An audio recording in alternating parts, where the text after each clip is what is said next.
ტუბერკულოზი ინფექციური დაავადებაა, რომელიც ჰაერწვეთოვანი გზით გადაეცემა. იგი შეიძლება იყოს ფილტვის ან ფილტვგარე, თუმცა სხვისი დაინფიცირება მხოლოდ ფილტვის ტუბერკულოზის დროსაა შესაძლებელი.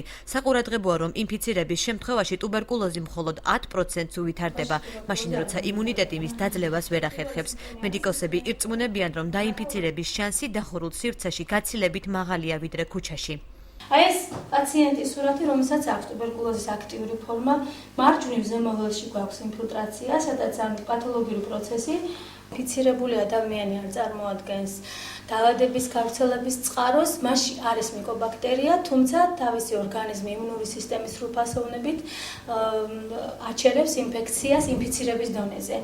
დაავადებული ადამიანი უკვე არის გადამდები, მაგრამ ესეც განსხვავდება, თუ კი პაციენტს აქვს ფილტვის ფორმა და ხორხის ტუბერკულოზი, რომელიც არის MGB დადებითი, ან უნდა გამოყოფდეს მიკობაქტერიებს. არსებობს ტუბერკულოზის სხვა ფორმებიც, რომლებიც არ არის გადამდები. 2013 წელს ტუბერკულოზი რეგიონში 491 მოქალაქეს დაუდგინდა. მედიკოსები ამბობენ, რომ ტუბერკულოზის დიაგნოსტირება, მკურნალობა და პრეპარატები ტუბერკულოზის მართვის სახელმწიფო პროგრამის ფარგლებში უფასოა, რამაც მომართვიანობის გაზრდა გამოიწვია.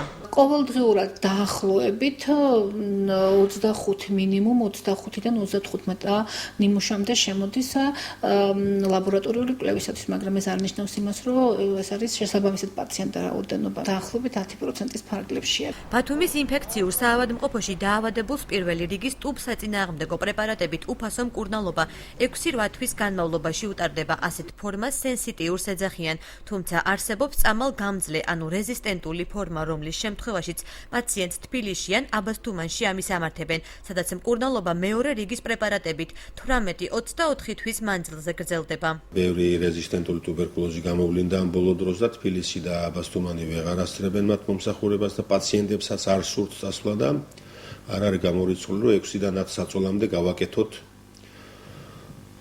თაბუკაშვილის 17-ში ჩვენივე თანხებით პატარა განყოფილება რეზისტენტული ტუბერკულოზისათვის. რაც შეეხება სენსიტიურს, თუ არის MGB დადებითი, ანუ ის არის ახლობლებისთვის გადამდები, მას ჩვენ ვაწვენთ სტაციონარში 2 თვის ვადით.